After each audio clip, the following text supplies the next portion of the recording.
अरे नारायण नारायण, आशा तो नहीं थी प्रभु, किंतु रावण को आत्मज्ञान भी हो गया और सत्य के दर्शन भी हो गए। हाँ देवऋषि। प्रभु, रावण अब तो सीधा भगवान राम की शरण में ही जाएगा ना? जो आप पूछ रहे हैं देवऋषि, वही प्रश्न शनिदेव के मन में भी उठ रहा है। हाँ, वो देखिए, अपने प्रश्नों के साथ शनिदेव रावण के कक्ष में प्रकट होने जा रहे हैं। हाँ।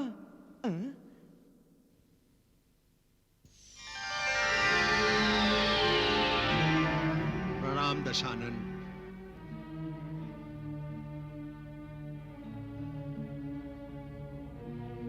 आप मुझे प्रणाम कर रहे हैं? प्राणी के भीतर की हर प्रभु भक्ति को शनि प्रणाम करता है। तो क्या आपको अभी तक मेरे भक्त होने पर संशय था? संशय तब होता जब मैं तुम्हारा साक्षात्कार करता, परंतु तुम पर तो काम, क्रोध, मोह आदि वासनाओं का इतना मोटा आवरण चढ़ा था कि तुम्हारा सत्य रूप कभी दिखाई ही नहीं देता था। और अब आत्मज्ञान के तेज से तुम्हारे काम, क्रोध, मोह आदि वासना रूपी शत्रुओं का दमन हो चुका है रावण। अब तुम में कोई आसक्ति नहीं रही, कोई विकार नहीं रहा रावण। तुम्हारी अंतरात्मा बड़ी उत्सुकता से मुक्ति की प्रतीक्षा कर रही है।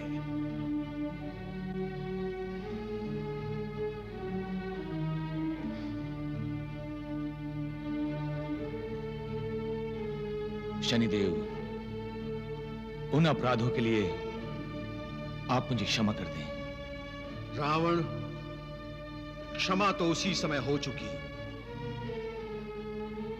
जब तुम्हें आत्मज्ञान हुआ। अब तुम श्री राम की शरण में चले जाओ। नहीं शनिदेव, अब मैं युद्ध करूंगा। प्रभु श्री राम से युद्ध करोगे? हाँ शनिदेव, मैं एक योद्धा हूं और मरूंगा तो युद्ध भूमि पर ही मरूंगा। और यह एक युद्ध नहीं होगा, बल्कि एक महापूजा होगी। महापूजा? हाँ, प्रभु श्री राम की महापूजा। और उस महापूजा में फूलों के स्थान पर दशानन रावण के सिर कटेंगे। धन्य हो दशानन, धन्य हो, धन्य हो दशानन। तुम्हें मेरा प्रणाम, तुम्हें मेरा प्रणाम दशानन।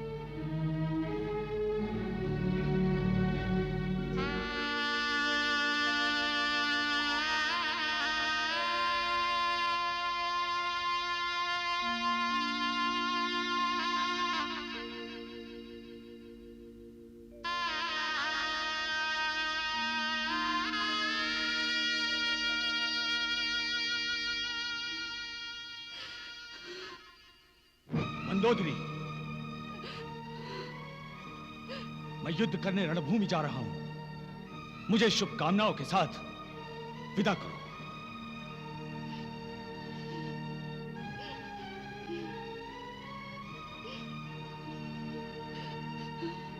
क्या तुम्हें स्मरण नहीं कि युद्ध पर जाने वाले सैनिक के लिए हंसकर विजय कामना की जाती है? पर आज तो मेरा अंतिम युद्ध है, अंतिम भेंट है हमारी। नहीं स्वामी, नहीं। आज से पूर्व जब भी मैं रणभूमि पर गया हूं, विजयी होकर लौटा हूं, और आज भी विजय मेरी ही होगी। स्वामी, मैं यही इसी कक्ष में अपने विजेता स्वामी का स्वागत करने की प्रतीक्षा करूंगी।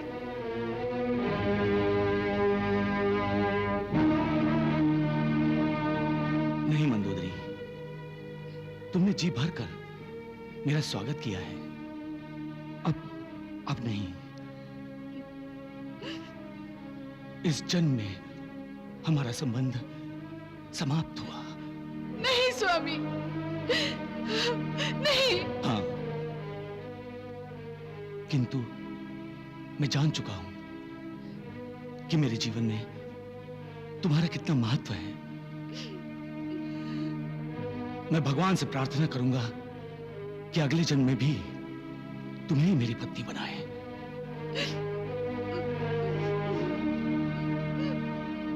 तुम सत्य कह रही थी मंदोदरी।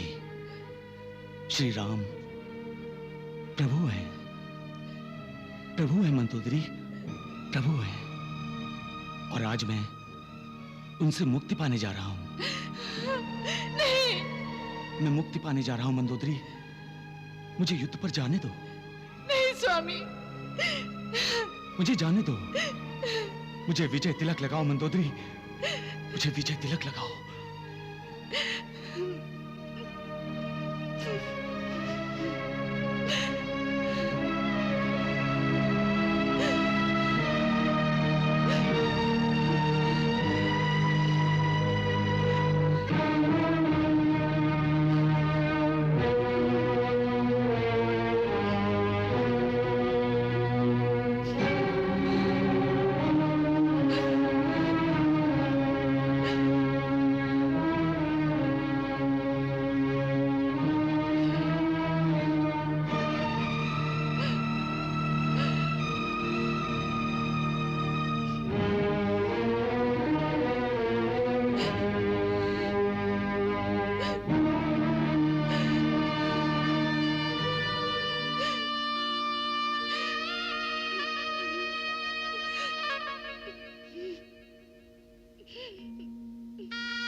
विजयी भव स्वामी।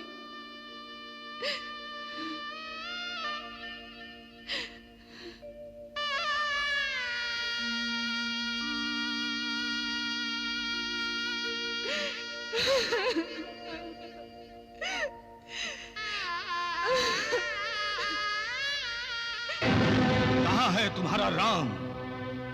मुझसे भयभीत होकर कहां छुपा है?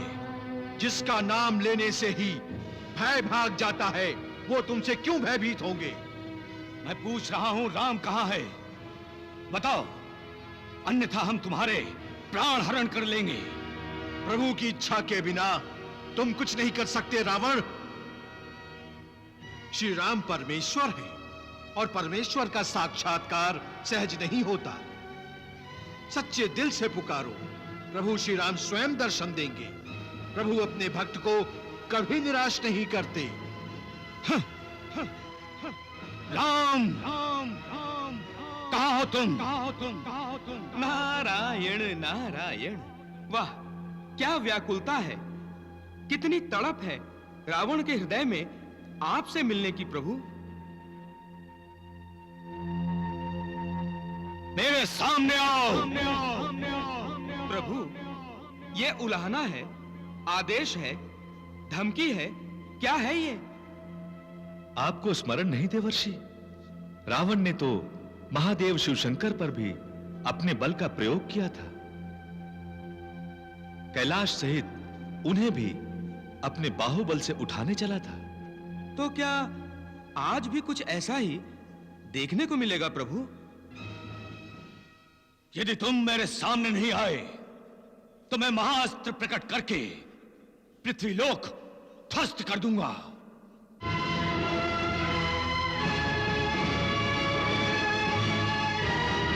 तुम मुझे ढूंढ रहे थे रावण? अच्छा हुआ कि तुम मेरे सामने आ गए। पृथ्वीलोकवासी तुम्हें परमेश्वर समझते हैं। वो समझते हैं कि तुम्हें कोई नहीं जीत सकता। परंतु आज मैं अपनी शक्ति का परिचय दूंगा और तुम्हें जीतकर संसार से पूछूंगा कि अजय कौन है, रावण या राम। तुम परमेश्वर को अवश्य जीत सकते हो, किंतु शक्ति से नहीं। क्यों? मैंने महादेव शिव शंकर को अपनी शक्ति से नहीं जीता था। रावण, शक्ति कहां से प्राप्त होती है? भक्ति से। तुम्हें कदाचित इस बात का ज्ञान नहीं है कि शक्ति में भक्ति निहित है और भक्ति में शक्ति। नारायण नारायण। तुमने अपनी शक्ति भी भक्ति से प्राप्त की है, किंतु तुमने इसका दुरुपयोग किया है और इसका मात्र एक दंड है, मृत्यु दंड। अच्छा, तो तुम मुझे मृत्यु दंड दोगे। सावधान।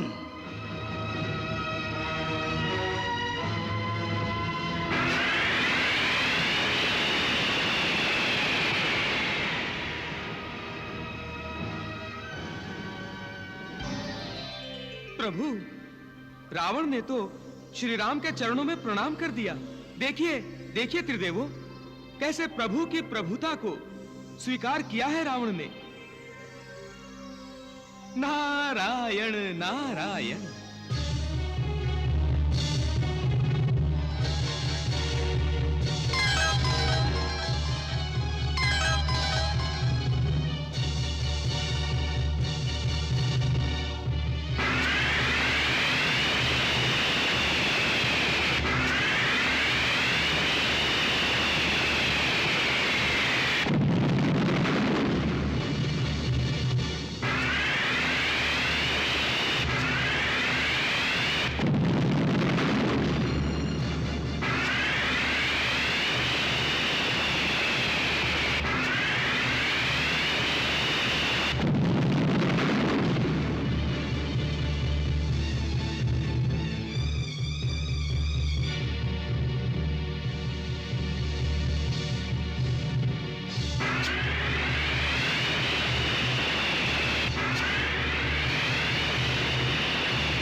नारायण नारायण।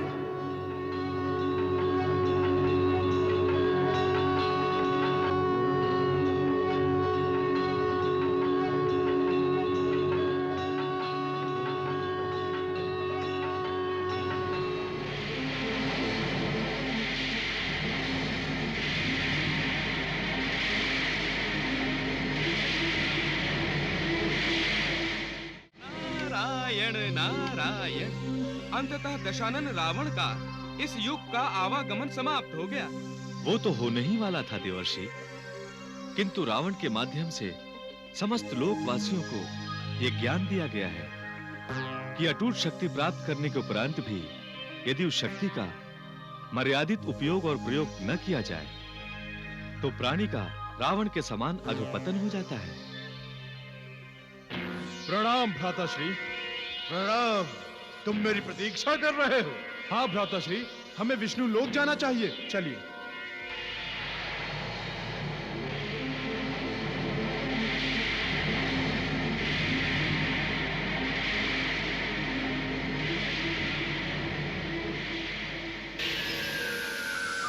वो रहा विष्णु लोक।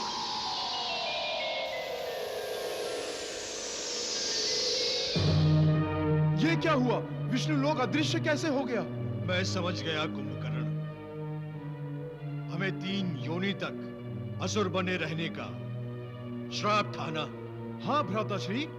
विष्णु लोक परम धाम है, जहां पहुंचकर जीवन चक्र समाप्त हो जाता है। किंतु हमारी तीसरी योनि अभी शेष है।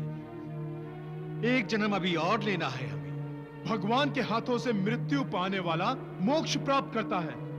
हमारे और मोक्ष के बीच में शाप कैसे आ गया? इसका उत्तर तो भगवान विष्णु ही देंगे। हे भक्त वत्सल, हम दोनों भाई आपके पार्षद हैं।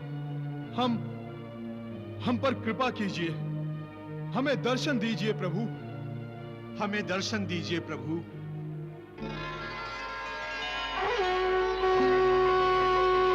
प्रणाम प्रभु। शुभम भवतु। हम आपकी शरण में आए हैं प्रभु। मुक्ति की खोज में युगों युगों से भटक रहे हैं प्रभु। प्रभु, हम 2 बार आपके द्वारा वध किए जाने पर भी आपका परम धाम प्राप्त क्यों नहीं कर सके? हम कृपा करके हमें बताइए प्रभु। जय विजय, कर्म बंधन अत्यंत जटिल होता है। जीव यदि किसी पुण्यात्मा के शाप से ग्रस्त हो जाए तो प्रकृति की सारी मर्यादाओं को तोड़कर शाप की मर्यादा में बंध जाता है। तुम्हें सनक आदि पुण्यात्माओं का शाप मिल चुका है। इसी कारण मेरे हाथ से वध किए जाने पर भी तुम मुक्त नहीं हुए हो। जय विजय, बस अब एक जन्म और है। उसके पश्चात तुम दोनों शाप से मुक्त हो जाओगे और मुझ में ही समाहित हो जाओगे। प्रभु, रावण के रूप में मैंने सदा अपने आप को परमेश्वर का ही रूप समझा। भगवान शंकर की आराधना भी मैंने उसी परमेश्वरत्व को पाने के लिए की थी। तुम्हारा आशय समझ गया मैं। अब तुम्हें अपने तीसरे जन्म में शंकरी और वैष्णवी दोनों रूप प्राप्त होंगे। मैं कृतार्थ हुआ प्रभु। और मैं प्रभु? तुम्हें तो जय के अनुसार ही फल प्राप्त होते रहे हैं, क्योंकि तुम उसके अनुज रहे हो। अब हमें क्या करना होगा प्रभु? नए जन्म की प्रतीक्षा और साथ साथ ही इस जन्म जन्मांतर के चक्र से मुक्ति की भी प्रतीक्षा। प्रणाम प्रभु।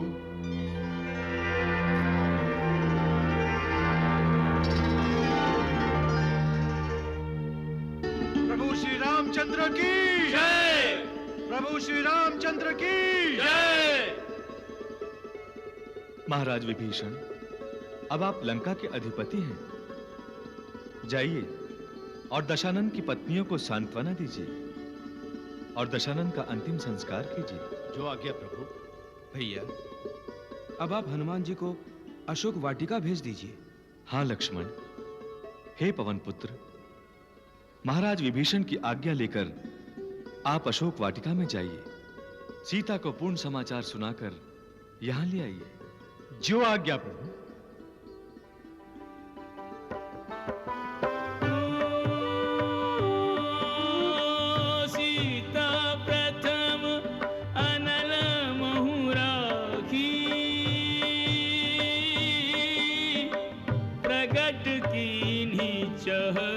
अंतर सखी।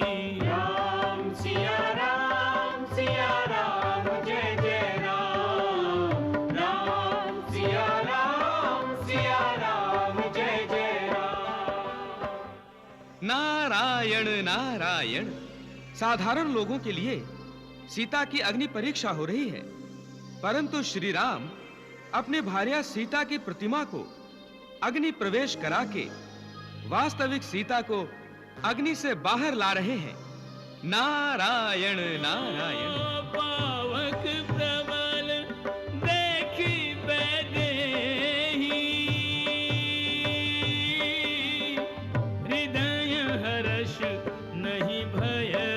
अछूते ही राम सिया राम जय जय राम सिया राम जय जय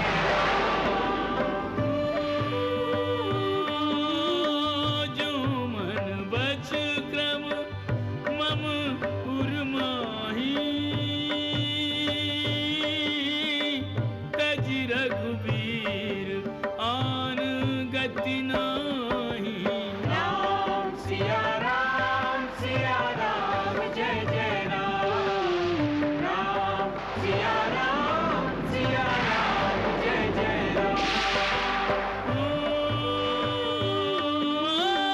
तौ कृसानु सब कई गति जाना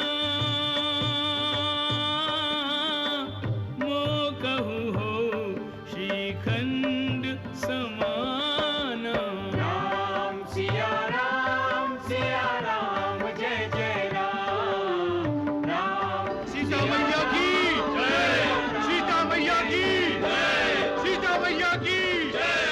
सीताराम की जय, सीताराम की जय।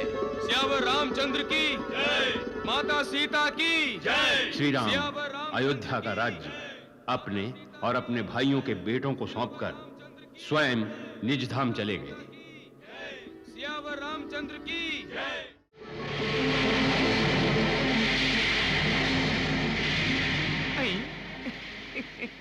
प्रणाम देवर्षि। कल्याणमस्तु। अंतरिक्ष में आनंद की उड़ानें भर रहे हो तुम दोनों, हैं? हम तो भटक ही रहे हैं देव ऋषि, नीचे से ऊपर भेज दिए गए हैं और ऊपर भी हमारे लिए द्वार बंद हैं। हम कहां जाएं देव ऋषि, कहां जाएं? निराश क्यों हो रहे हो? प्रभु ने द्वापर युग में तुम्हें मुक्ति देने का वचन दिया है ना? ये द्वापर युग ही तो है देवर्षि, किंतु हमें अपनी मुक्ति की कोई संभावना दिखाई नहीं दे रही। संभावना तो प्रभु के अवतार से जुड़ी हुई है कैटब। तो प्रभु अवतार कब लेंगे देव ऋषि? हमें और कितनी प्रतीक्षा करनी पड़ेगी? नारायण नारायण, समय आ गया है मधु कैटब। भगवान विष्णु ने स्वयं कारागृह में बंद देवकी और वसुदेव को चतुर्भुज दर्शन देकर बाल रूप ग्रहण कर लिया है। ये भगवान के अवतार की उद्घोषणा है और तुम्हारे पापों की समाप्ति की सूचना है। नारायण नारायण।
जब जब हमारा जन्म हुआ है, भगवान ने उसके बाद तब तब अवतार लिया है। परंतु इस बार भगवान ने अवतार ले लिया और हम अंतरिक्ष में बवंडर में फंसे तिनकों की तरह घूम रहे हैं महर्षि। चिंता क्यों करते हो? अभी बाल कृष्ण ने पूतना, तृणावर्त, बकासुर और अधासुर जैसे राक्षसों का संहार किया है और अक्रूर के साथ मथुरा चले आए हैं। हाँ, ये सब तो हो रहा है, किंतु हम पाप के कीचड़ से कब बाहर निकलेंगे? वो क्षण आ ही रहा है। श्री कृष्ण कंस द्वारा बनाई गई रंगभूमि में पदार्पण कर चुके हैं। परंतु वो कौन है जो चिल्ला रहा है? आई वो वो मगध देश का राजा जरासंध है। गुप्तचर, असत्य समाचार देने का दंड जानते हो? भोजराज कंस मेरा जमाई है और तुम उसके वध का समाचार मुझे दे रहे हो। समाचार अशुभ अवश्य है सम्राट, किंतु असत्य नहीं। भोजराज कंस का वध किया जा चुका है। नहीं, नहीं, ये नहीं हो सकता। इस धरती पर कौन है जिसने स्वयं काल को युद्धम देहि कहा है? कौन है जिसने उसकी ओर आंख उठाकर देखने का साहस किया है? उसका नाम बताओ गुप्तचर, उसका नाम बताओ। हम उसके साथ साथ उसका नाम लेवा भी जीवित नहीं छोड़ेंगे। गुप्तचर, हमें उसका नाम बताओ। कौन है वो? कृष्ण। वो बहरूपिया। हम इसी समय मथुरा पर आक्रमण करेंगे। क्षमा कीजिए महाराज, आपका महामंत्री होने के नाते मेरा आपसे निवेदन है कि आवेश में आकर कोई भी कार्य करना बुद्धिमता नहीं है। इससे पहले स्थिति पर विचार करना आवश्यक है। कैसा विचार महामंत्री?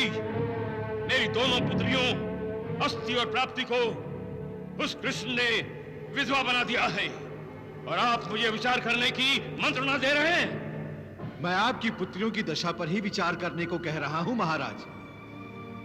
मथुरा पर आक्रमण करने से पहले यह सोच लीजिए कि आपकी दोनों पुत्रियां मथुरा में हैं और कृष्ण के अधिकार में हैं। अर्थात युद्ध में कृष्ण अस्थि और प्राप्ति को ढाल भी बना सकता है और उन दोनों का वध भी। महामंत्री, क्षमा कीजिए महाराज, आक्रमण से पूर्व अपनी पुत्रियों की सुरक्षा का प्रबंध कीजिए महाराज। पहले उन्हें मगध में ले आना अति आवश्यक है। वो कैसे आएंगी यहाँ? कौन लाएगा उन्हें? आपके सामंत राजा दमघोष और राजा बृहद शर्मा। वो दोनों तो कृष्ण के संबंधी हैं।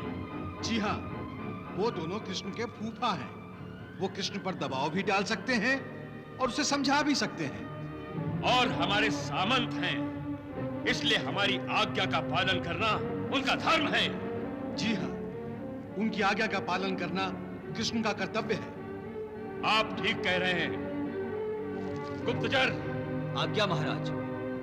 राजा दमघोष और राजा बृहद शर्मा को शीघ्र बुलाया जाए। जो आज्ञा महाराज।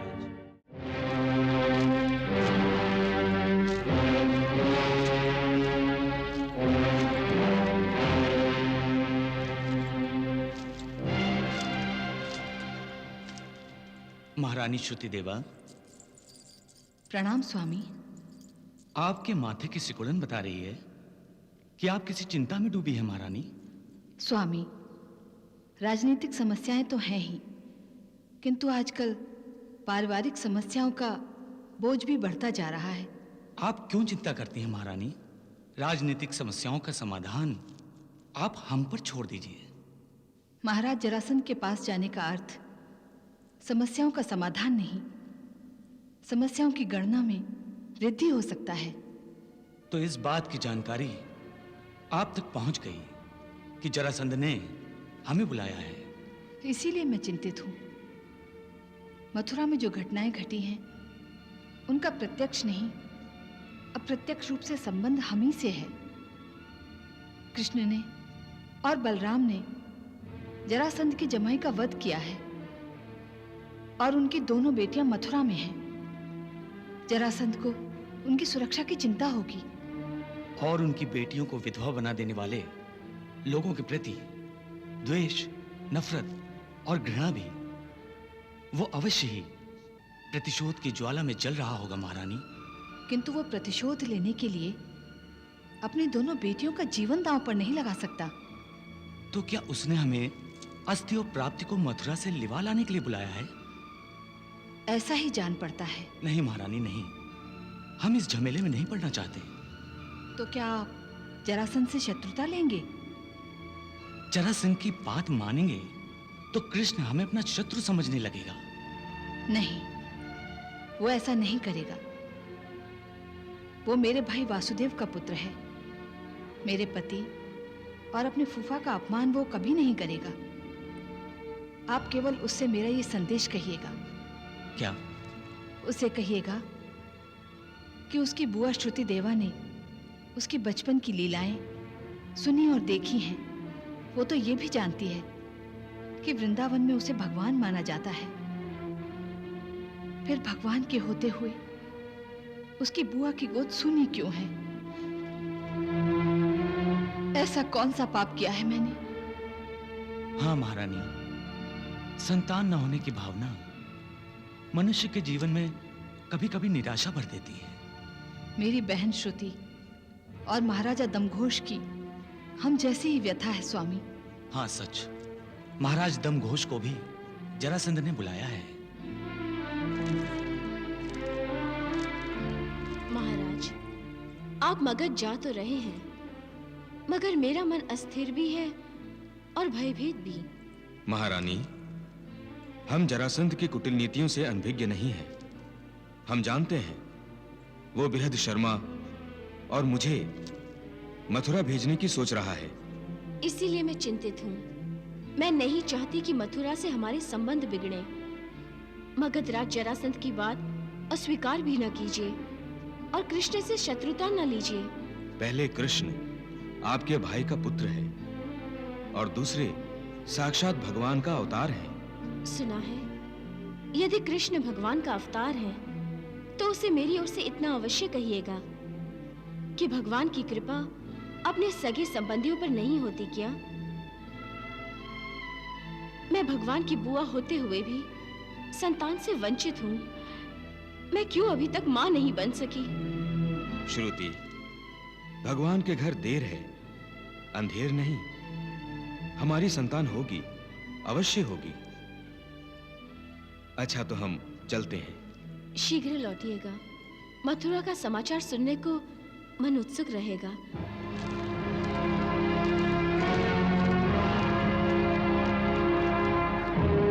सम्राट जरासंध को दमघोष का प्रणाम।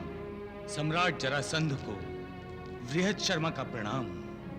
मेरे वीर सामंतों, मैंने एक विशेष कार्य के लिए आपको बुलाया है।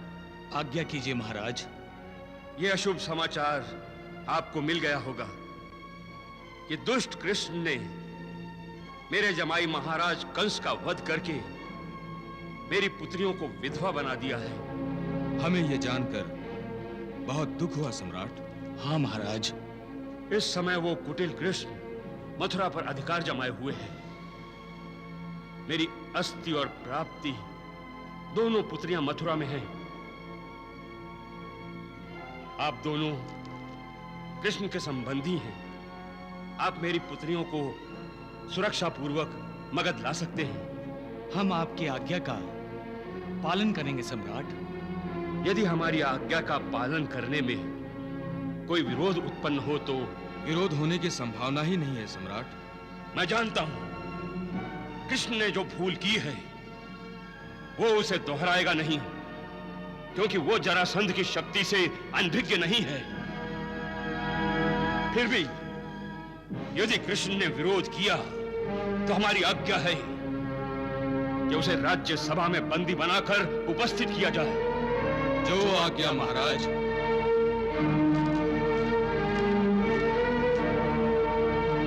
महामंत्री जी सम्राट। आपकी क्या अनुभूति है? कृष्ण क्या हमारी पुत्रियों को मगध लाने में बाधा बनेगा? वो मूर्ख नहीं है सम्राट, और आपके सामर्थ्य से अपरिचित भी नहीं है। अरे आपका विरोध करने की तो वो सोच भी नहीं सकता।